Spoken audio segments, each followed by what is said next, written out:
All right, in this video, we are going to do a sample set of the ACT test over here. So as you can see here, the instructions for the actual test, it's 60 questions in 60 minutes, which means 1 minute for each question. And it's a multiple choice test over here. And I'm going to do the set one for this video. So it should take about 12 minutes in total. This may be a bit longer because I'm going to be doing explanations. But technically, you want to be able to finish this set in about 10 to 12 minutes if you want to be good for the test. Calculators are allowed in this test, simple calculators. So use whichever calculator you have. I'm going to use my regular scientific calculator that I use on my math courses. Let's start with question number one. A car averages 27 miles per gallon. So I'm going to solve these on paper as well. I'm going to show you what I write down too. So 27 miles for 1 gallon. And then gas costs $4.04 for 1 gallon as well. And it says how much would the gas cost for the car to travel 2727 miles.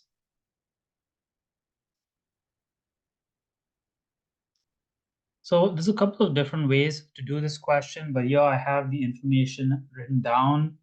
The first thing I like to do is I like to find the amount of gallons that the car will consume for 2727 miles. So that's going to be X gallons over here. And I'm going to do this with cross multiplication. I like to use cross multiplication for questions like this because it makes things a lot easier. Cross multiplying is just multiplying like that. So 27 times X is 27x, and this is going to equal to 2727 times 1, which is 2727. Then I just divide by 27 on both sides to isolate my x. So x equals 101 gallons. So in total, 101 gallons of fuel are being used for this trip over here.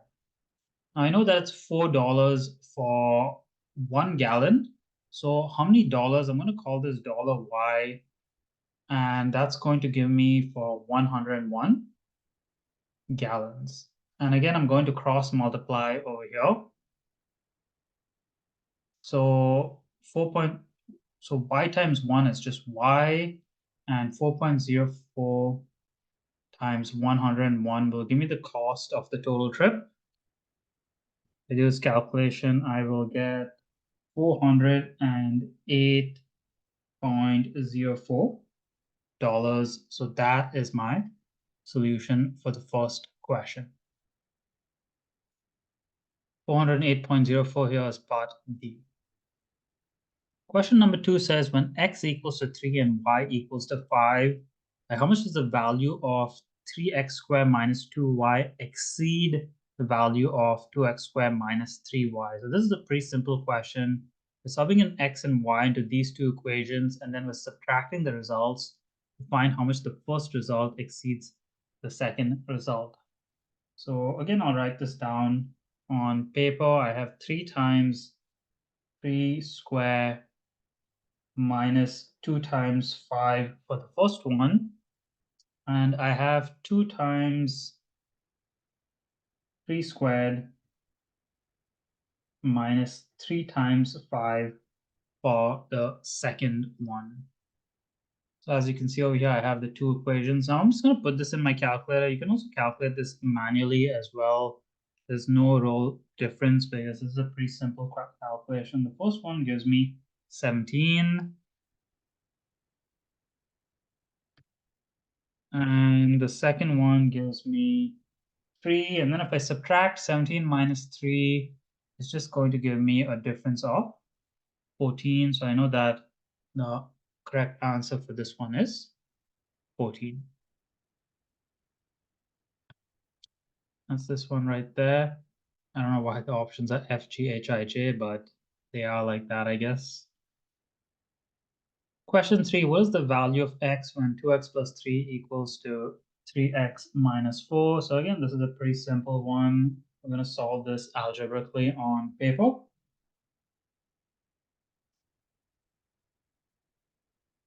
So I'm going to start by moving the 2x to this side, and I'll move the -4 to this side. Remember, when you move from one side to another, you change the signs. This is going to be 3 plus 4, and this is going to be 3x minus 2x. So I switch the signs of these two when I move them to the other side. 3 plus 4 is 7. 3x minus 2x is just x. Final answer is just x equals to 7. Got E over here. What is the greatest common factor of 42, 126, and 210? So the greatest common factor is the largest number you can divide all of these numbers by. So what you want to do is, in your solutions, you want to take the largest number, which is 42 in this case, and you want to see if you can divide all these three numbers by 42 and get a whole number answer. 42 divided by 42 is 1. That's good. 126 divided by 42 is 3. That's good. 210 divided by 42 is 5. So all of them can be divided by 42, which makes it the greatest common factor. We don't need to worry about any of the small numbers because it works for the largest number in this list. If it didn't work for 42, you would test 21 next, and you would keep going down the list with smaller and smaller numbers. Sales for a business were $3 million more the second year than the first year, and sales for the third year were double the sales for the second year. If sales for the third year were $38 million, what were the sales in the first year? So again, I'll write this down on paper. My third year had 38 million in sales. My third year was double the amount of sales than my second year, which means in my second year, I had half the sales of this, which is 19 million. And in my first year, well, sales were 3 million more in the second year compared to the first year. So if I subtract that 3 million, I'll get $16 million in my first year of sales.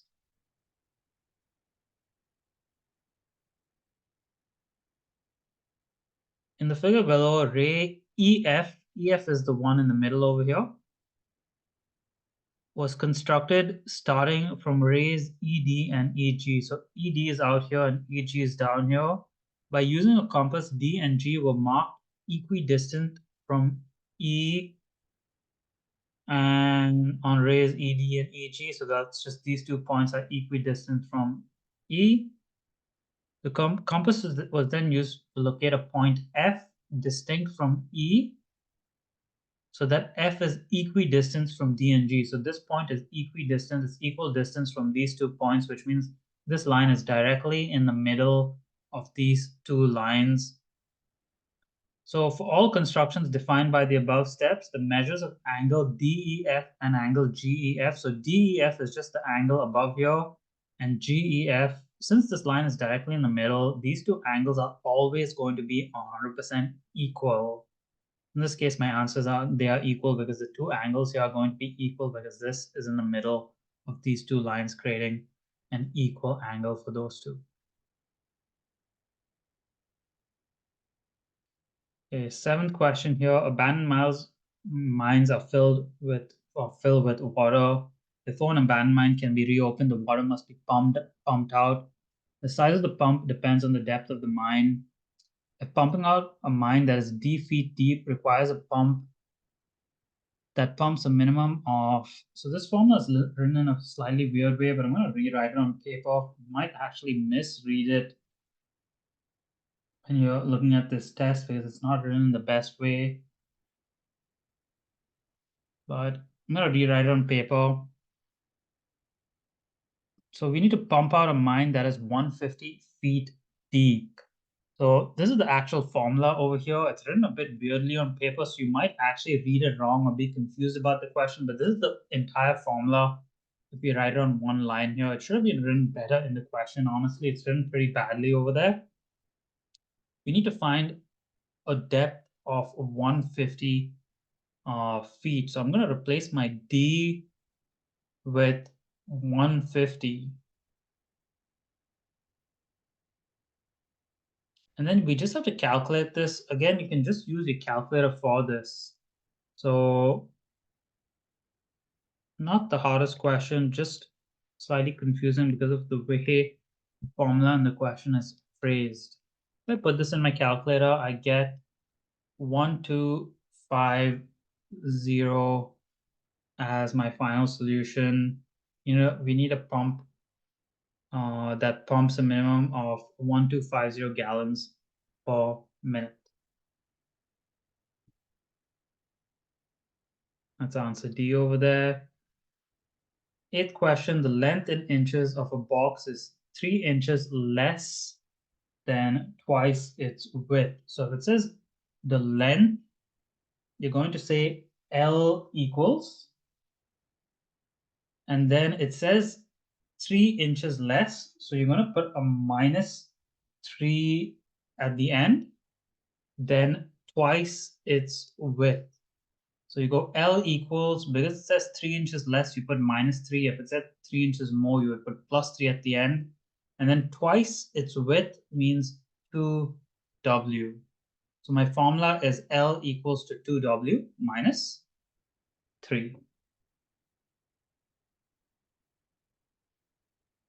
That's J over here. In quadrilateral PQRS, sides PS and QR are parallel. So these two sides are parallel. What is the value of X? So we're trying to find angle X over here. So if we have two sides that are parallel over here, so these two sides are parallel. Be careful, this is not a parallelogram. All these two sides over here are not parallel. Only the ones on the left here are parallel.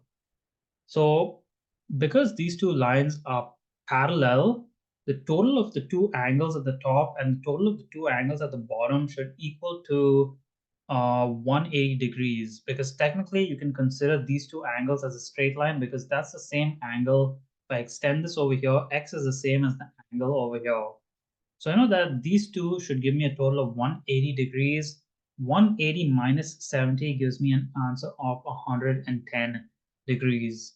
Similarly, if you had to find the angle on the bottom here, you could do 180 minus 112, and you would get 68 degrees for the bottom angle over here. How many irrational numbers are there between 1 and 6? So irrational numbers are like square root 2, square root 3, square root 5, square root 6 as well, if we're considering 6 included in this. There's also cube root 2, cube root 3, cube root 4, cube root 5, and then there's fourth root, and then there's infinite possibilities over there. So anytime you have two integers that are split apart by a few numbers, there's always infinitely many irrational numbers between them. A typical high school student consumes 67.5 pounds of sugar per year. As part of a new nutrition plan, each member plans to lower the sugar by at least 20%.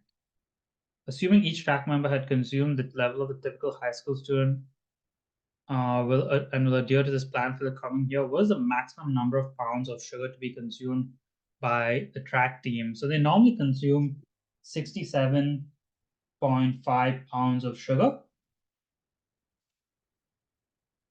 And now they want to reduce it by 20%. So let's find 20% of 67.5. Again, I'll do this in my calculator.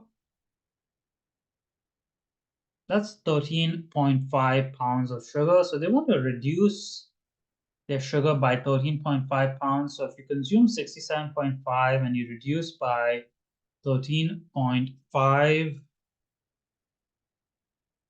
you'll have an amount of 54 pounds consumed in the next year.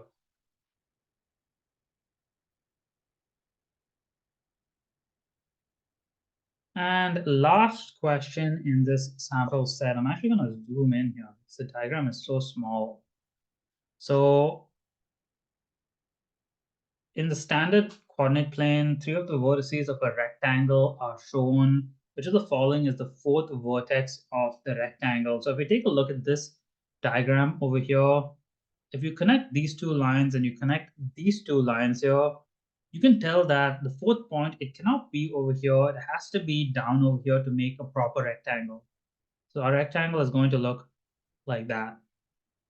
So to find the fourth vertex, which is over here, you can compare these two over here. I can tell that to get from 2 to -1, I have to go 3 units to the left. And to get from 1 to -1, I have to go 2 units down. So I'm going 3 units to the left, 2 units down. So over here, if I go 3 units to the left, that's going to be 6 minus 3, which is 3. And if I go 2 units down, it's -5 minus 2, which is -7. So my right solution is here, F. It's the first one, which is 3 and -7. So let's submit these answers. Let's check if we've got everything correct. And it does look like every solution is correct. We've got the correct response for basically all of them. Yep, so that's it for this video. And if you enjoy the content, find it useful, please like and subscribe. If I get enough likes for this video, I'll solve the rest of the sets as well if there's interest in this type of content.